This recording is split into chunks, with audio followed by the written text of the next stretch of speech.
Hey, Crime Salad listeners. Hey. Before we get into today's episode, we wanted to take a quick moment here to share something exciting.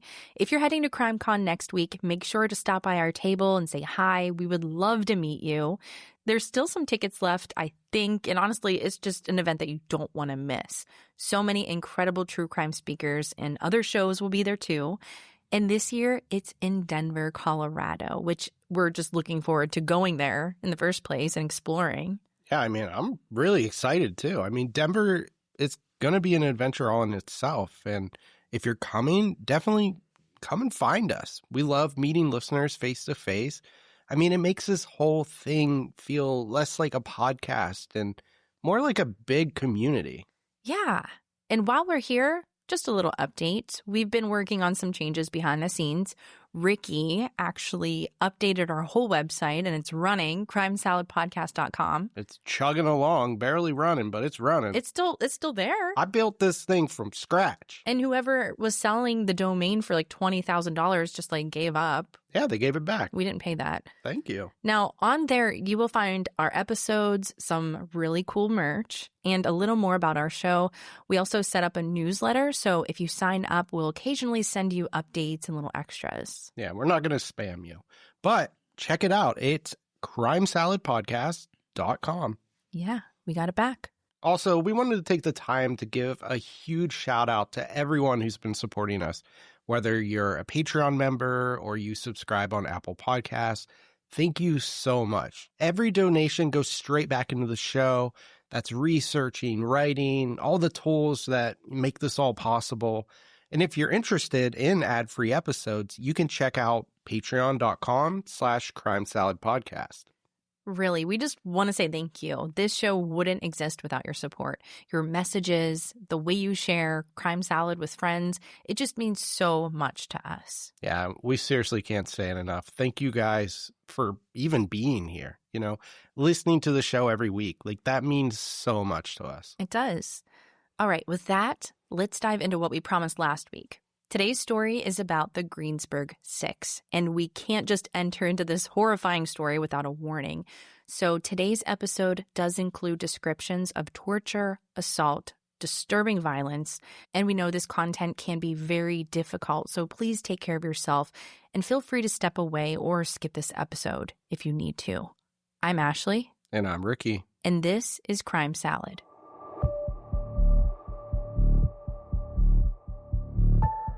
On February 11th of 2010, police in Greensburg, Pennsylvania received a frantic call that would lead them into one of the most horrifying cases the small city had ever seen. In the trash can behind a middle school, authorities discovered the lifeless body of 30-year-old Jennifer Daugherty, a woman who had been missing for 2 days. But as investigators quickly uncover, Jennifer hadn't simply fallen victim to chance violence. She had been lured, held captive, and brutally tortured for those 2 days.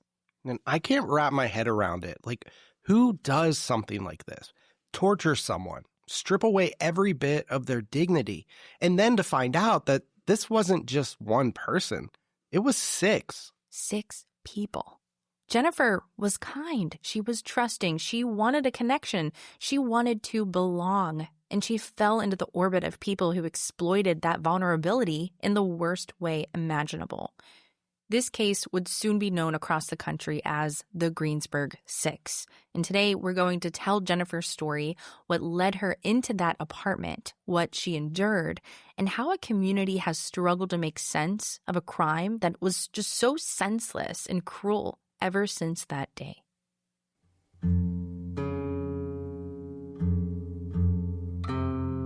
Jennifer Lee Daugherty was 30 years old, living in Mount Pleasant, Pennsylvania. She was described by her family as gentle and loving, someone who always wanted to fit in and be accepted. Her sister Joyce said that she always wanted to be part of the group, no matter who that group was, and she saw the best in everyone. If someone was mean, she thought they were just having a bad day, and she would be nice to them to try to make them happy.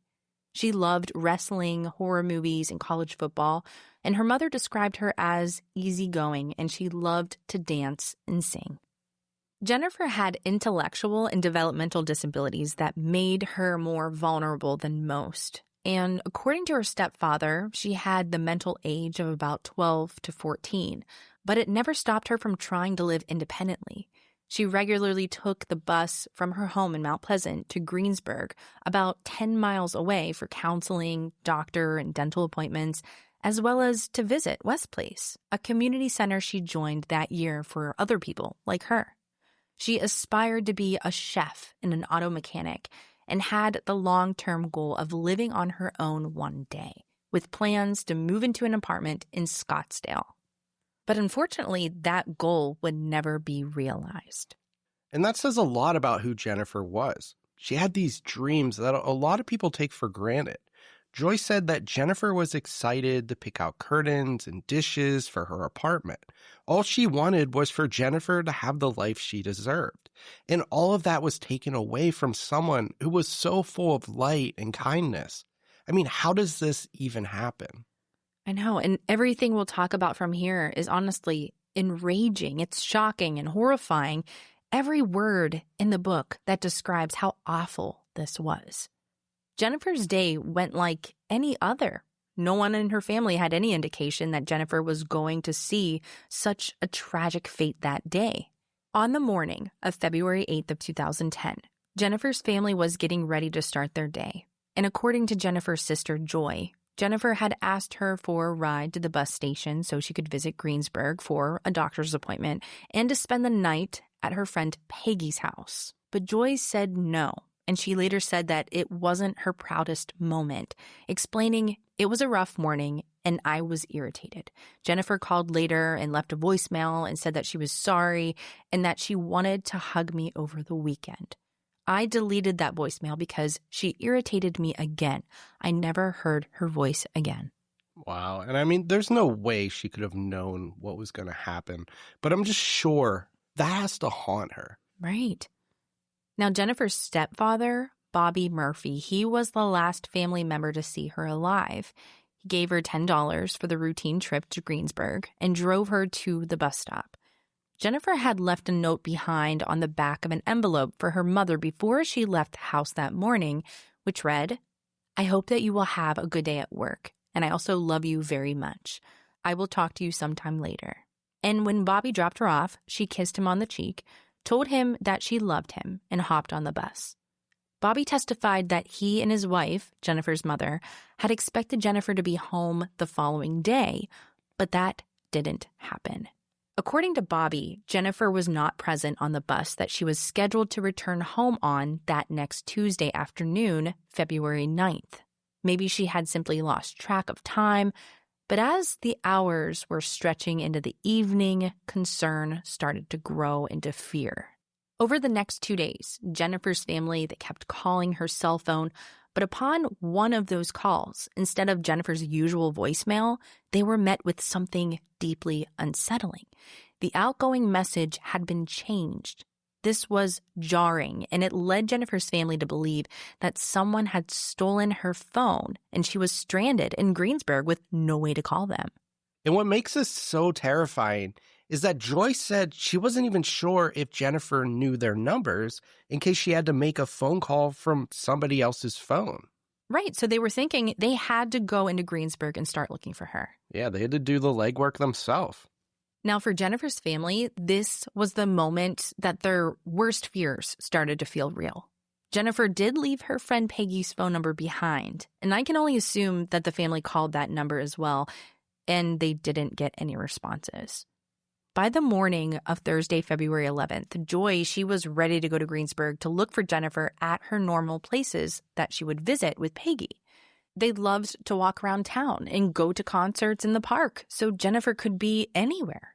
Meanwhile, a service worker at Greensburg Salem Middle School walked out to his truck that morning, and he noticed a garbage can underneath his truck. Since there had been a pretty big snowstorm the night before, the worker figured that the wind had blown it there, so he moved it. Noticing that the garbage can was quite heavy and the lid popped off, and what he saw horrified him. He immediately called authorities, and the police arrived at the scene. They opened the garbage can to find exactly what the worker had feared: a woman's lifeless body wrapped in plastic, bound with Christmas lights and garland. It was immediately clear to them that the manner of death was homicide. So Christmas lights and garland, like what a weird mix. And right away, you know this isn't your average homicide. And to make it even stranger, because the snowstorm was so bad, the police didn't remove her from the can. They actually hauled the entire trash can, body and all, back to the station for the autopsy. Right, the snowstorm, it had been so intense. And officers, they wanted to get this figured out as soon as possible. But the first thing they had to do was identify this woman. So while the state police processed the crime scene, the Greensburg local police pleaded with the public for help, and they went door to door to try to figure out who the victim was. This is when Joy received a phone call from Jennifer's mother, telling her that a girl had been found in Greensburg. Initially thinking that Jennifer was simply stranded at Peggy's apartment with no phone, Joy didn't think that there was any possibility it could be Jennifer. But as her thoughts began to eat at her, she decided to call the state police, who directed her to the Greensburg station, who sent her a picture of the woman inside the trash can. And this is where it gets wild. This is 2010. The lead investigator said that he had a flip phone at the time. So Joy's looking at this tiny, grainy photo of a beaten woman, trying to figure out if this is her sister. And the details that stood out most, the girl didn't have any hair. That's the first real sign that if this was Jennifer, something really, really awful happened.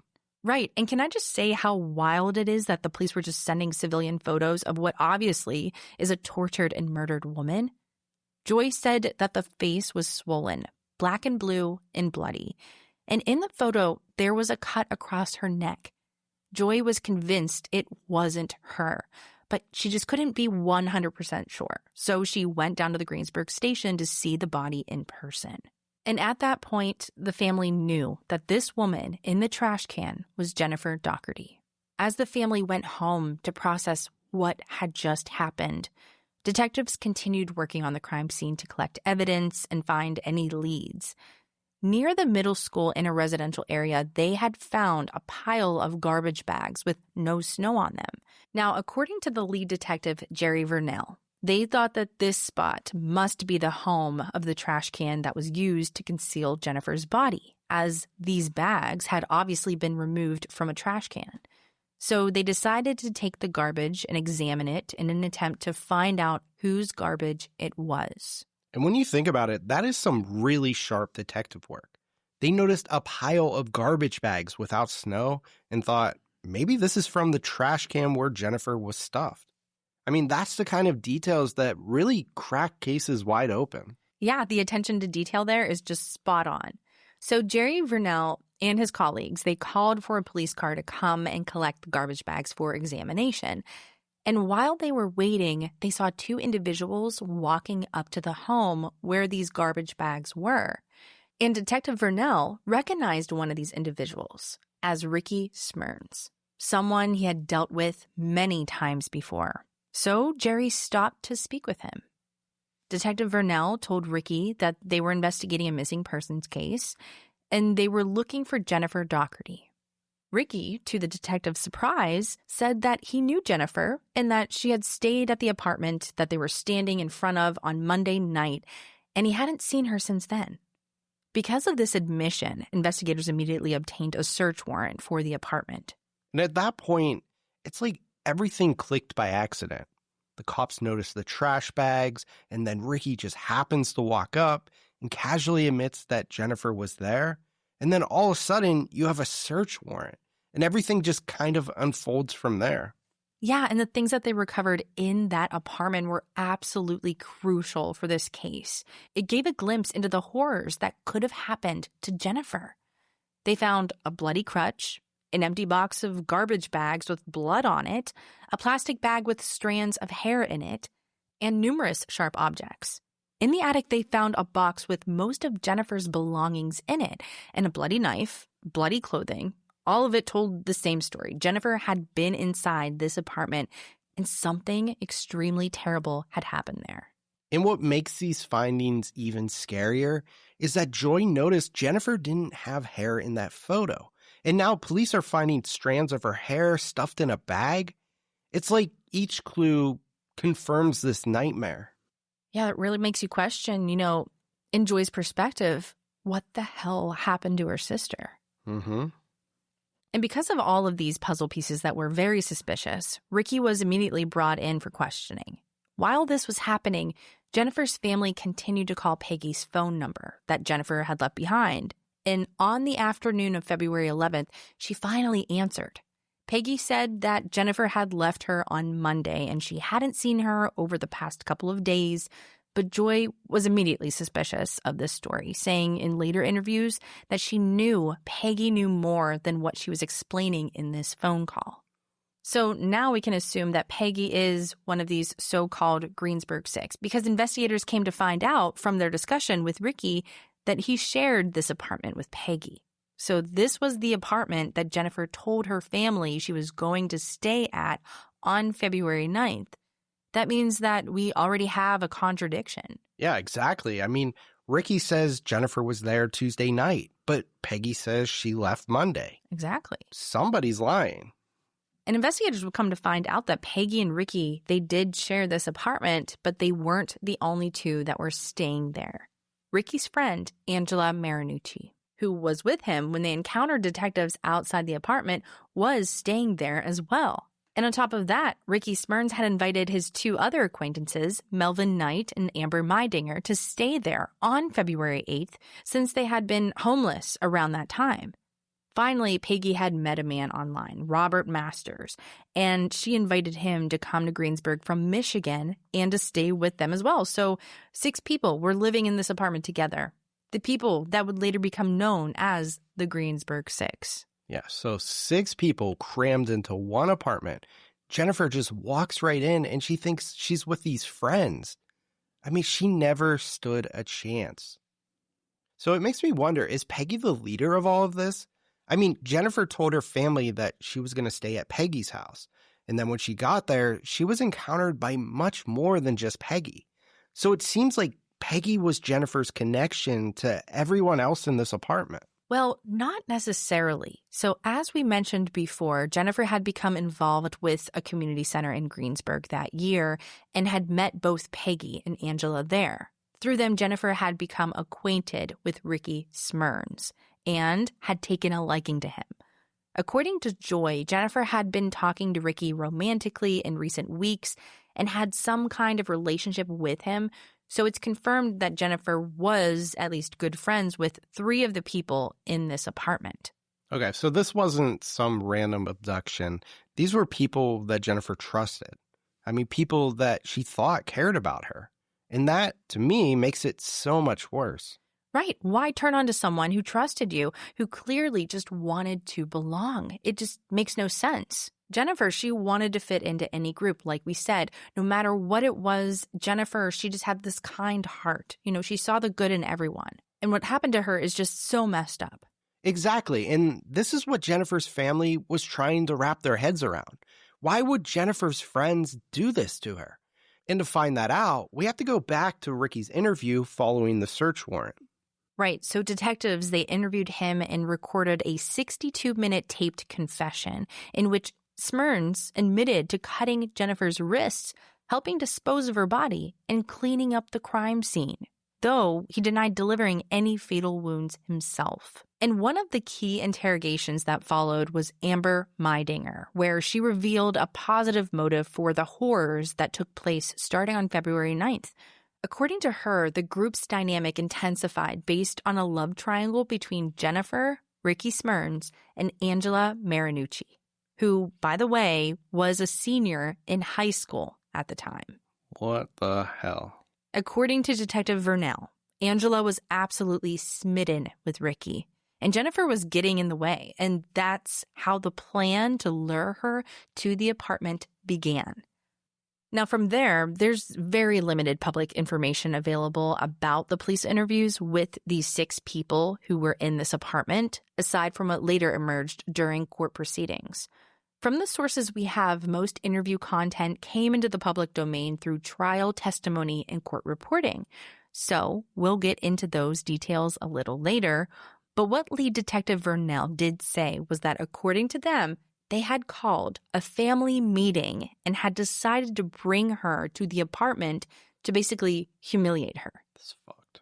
They cut her hair, poured nail polish on her, and began hitting her in the head with a plastic soda bottle. And from there, mob mentality took over.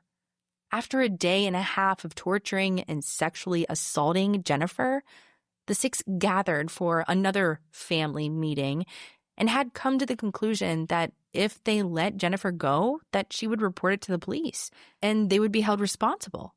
At that moment, they decided that Jennifer couldn't leave the apartment alive. They were holding family meetings like this was some type of game show, right? They were trying to make this decision together. Like, of course she's going to go to the police. Like, you did something horrible. Yeah, so screwed up. I mean, these were her so-called friends, people that she cared about, and they were just sitting in front of her making decisions about how to torture her and basically kill her. So a former tenant could collect their things. Right. Jennifer was actually hidden in the attic during this time. It's like something out of a movie. Yeah. This was their chance to come clean and take ownership for what they did.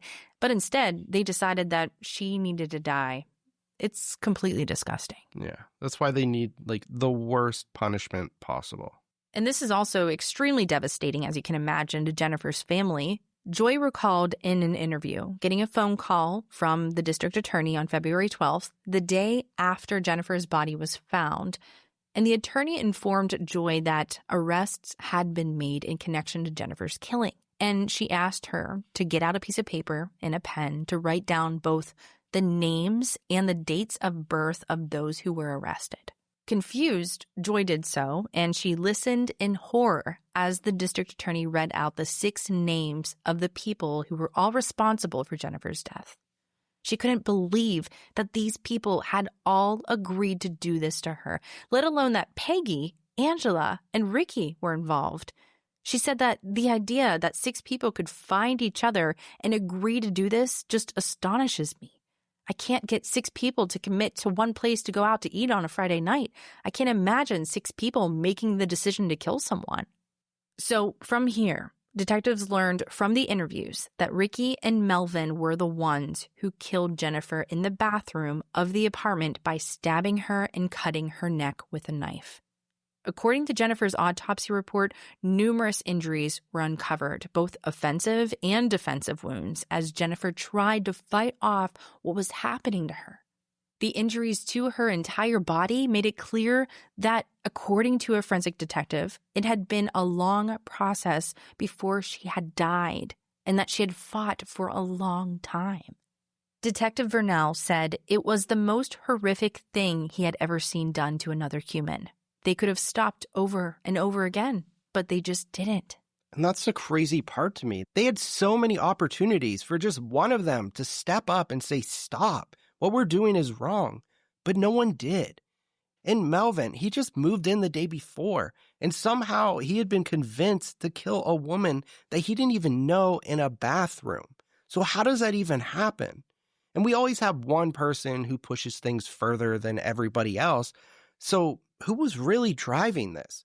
Because I doubt Melvin, Robert, and Amber, people that didn't even know Jennifer, were the ones that came up with this plan. But somehow they were convinced to do this. And even though we don't know what happened, it still doesn't really seem clear. You're exactly right. And the surrounding community was outraged at this whole situation. The court proceedings were used as a way to gain clarity and closure about what really happened, even though it wouldn't do anything to truly heal any of the damage that had been done. News outlets covered this extensively over many years as each of the 6 people involved in Jennifer's killing were dealt with to the fullest extent of the law. The court proceedings began not long after the arrest in February of 2010. Prosecutors announced that they would be seeking the most extreme penalty for 3 of the defendants, Ricky Smyrns, Melvin Knight, and Angela Marinucci, because of the sheer brutality of Jennifer's killing. The other three, Amber Meidinger, Peggy Miller, and Robert Masters, faced lesser charges. The first trial was for Angela Marinucci, who at just 17 years old was the only juvenile among the six. Her trial began in May of 2011, and prosecutors, they painted Angela as jealous and angry over Jennifer's relationship with Ricky Smyrns. Witnesses recalled hearing Angela threaten Jennifer's life, and the jury ultimately convicted her of first-degree murder, kidnapping, and conspiracy. She was sentenced to life in prison without parole. And the fact that Angela was still in high school makes everything that much scarier. And from what we heard of Ricky's interview with detectives, he had said that he and Melvin were the ones involved in Jennifer's actual stabbing. So now we're learning that Angela was actually in the bathroom too. And that's the interesting part. The conviction was rooted less in whether she actually killed Jennifer and more in her role as the instigator. Several witnesses testified that Marinucci had planned to kill Jennifer days before the murder. One neighbor, Anthony Zappone, reported hearing her say, "I'm going to kill that bitch." Another testified that Angela expressed disappointment about the type of Christmas garland used to tie Jennifer's body. These testimonies painted Angela as the emotional trigger and planner, holding her legally responsible for first-degree murder, even though Ricky and Melvin carried out the physical act of killing her. It's just crazy to me that a 17-year-old who seemed to be the main instigator of all of this would do something all over some guy. Just some infatuation that she had. Yeah, it almost makes you wonder, what happens to someone who just holds this much hatred. Well, apparently, Angela's family, they had to answer for this.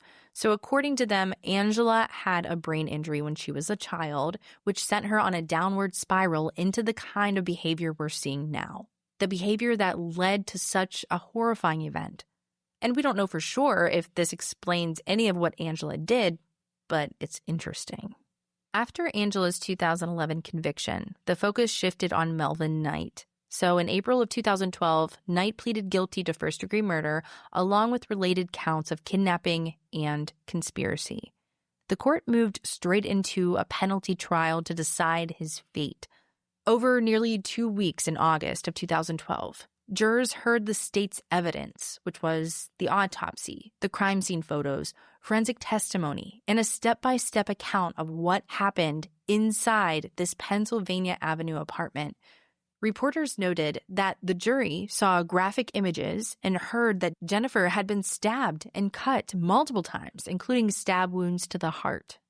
Now, before we get into this next part, another disclaimer here. It's deeply unsettling what happened to Jennifer, and we're going to talk about what exactly was done to her. So this is going to be tough to listen to. So the Pennsylvania Supreme Court's opinion laid out the timeline as the penalty jury heard it. On February 8th of 2010, Melvin Knight and Amber Meidinger, they were at the Greensburg bus station when they encountered Ricky Smyrns with Jennifer and others heading to the apartment. Amber actually knew Jennifer from West Place, the community center. Jennifer told Amber that she was going to marry Ricky Smyrns, and Angela overheard this. So that night at the apartment, Jennifer tried to be intimate with Smyrns. He rebuffed her, and anger built. This information is all according to Melvin Knight's court documents, so I'd assume this is Melvin's version of what happened.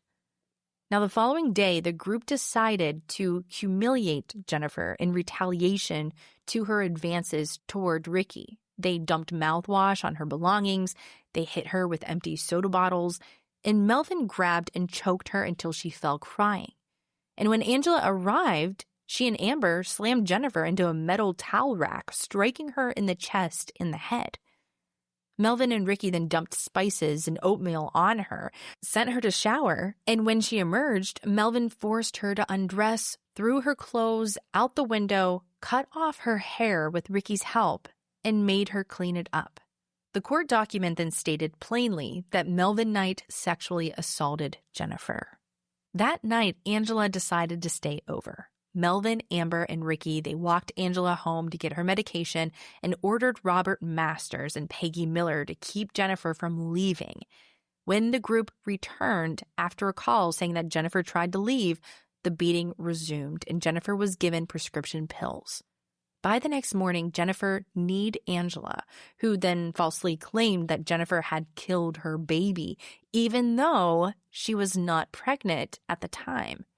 Ricky then reportedly confronted Jennifer, saying, "If you want to kill my kid, why should I let you live?"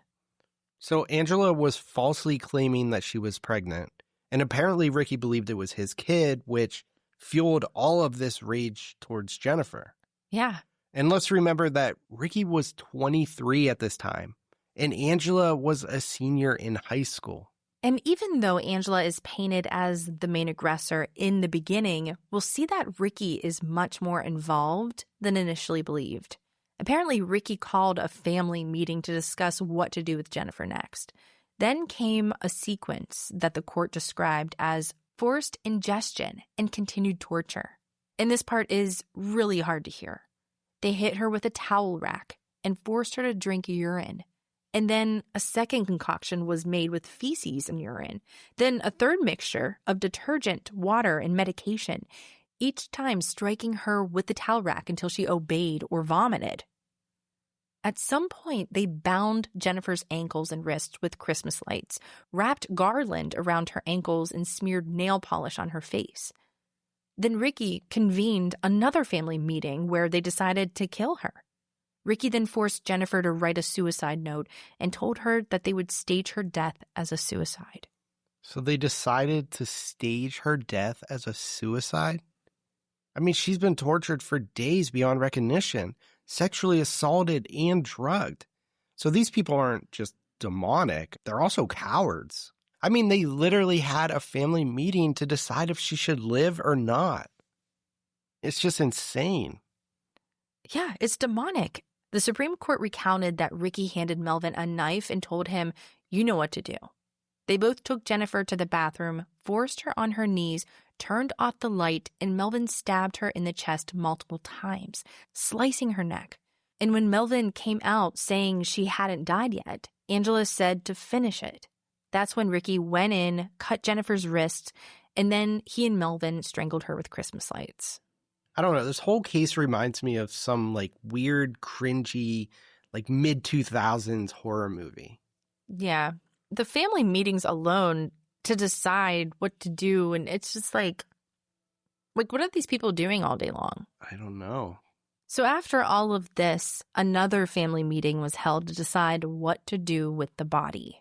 Ricky and Melvin had this bright idea to put Jennifer in a plastic bag inside a garbage can head first and left it under a truck at Greensburg Salem Middle School and returned to the apartment. When the jury weighed all these different factors in this case, on August 30th of 2012, Melvin Knight was sentenced to death. And in the end, when the jury weighed all these different factors within this case, they made the decision on August 30th of 2012, and Melvin was sentenced to death. Now, when you look at the family side of things, Jennifer's family, hearing all of these things that happened to Jennifer, it's so extremely heartbreaking that they had to sit in court going through these different things, listening to these just torturous things that happened to Jennifer. I mean, this was a person who they described as a light in their life, as someone who never would be mean or speak badly about anyone. This is what she got in exchange for all of that kindness, all over a love triangle. And now we learned that Angela wasn't the only one who was rageful in Jennifer's innocent crush on Ricky. Ricky Smyrns went to trial in 2012. Unlike some of the others, Ricky pleaded not guilty, and the case proceeded before a jury. Prosecutors argued that Ricky orchestrated much of the torture and humiliation Jennifer endured, encouraging the others to participate. The Commonwealth of Pennsylvania made it clear that even though Melvin and Ricky physically carried out the killing, Ricky was the one pushing and directing the group dynamic, ordering these family meetings that escalated the violence. During the trial, jurors heard the chilling taped confession Ricky had given the detectives, and in it, he admitted to cutting Jennifer's wrist, helping to clean the crime scene, and participating in disposing of her body, though he denied being the one who actually killed her. Prosecutors also called on other defendants, like Amber Meidinger, who testified that Ricky insisted Jennifer had to die to prevent her from going to the police. So Ricky's just over here letting his high school girlfriend take all of the blame for instigating this, but really he's the one calling all the shots. I mean, don't get me wrong, Angela is still just as guilty as hell, but the fact that Ricky couldn't even admit to what he did, I mean, that just makes him more of a piece of crap. I mean, what type of defense does he even have? Well, Ricky's defense tried to argue diminished capacity, citing Ricky's mental health struggles and intellectual functioning. His attorneys painted him as the follower, not the mastermind. But the weight of the testimony, including how the others deferred to him, told another story that he couldn't talk his way out of. The jury ultimately convicted Ricky Smyrns of first-degree murder, kidnapping, and conspiracy. And in May of 2013, Ricky Smyrns was also sentenced to death. Judge Rita Hathaway told him directly that Jennifer's last hours were a torture session and that his manipulation was central to her death. And it must have been so agonizing for Jennifer's family to relive all of this, knowing that Jennifer liked Ricky, that she described him as her friend, and to hear him admit pieces of what he did, but still trying to downplay it all. And then to hear others testify that he was calling the shots. I don't think I'd be able to handle all of that. Yeah, I can't even imagine. Joy even said that she had to sleep with the lights on through everything because she was so scared of the dark throughout these events. The remaining three, Amber Meidinger, Peggy Miller, and Robert Masters, accepted plea deals. Amber Meidinger pled guilty to third-degree murder, kidnapping, and conspiracy in exchange for her cooperation and testimony against Smyrns.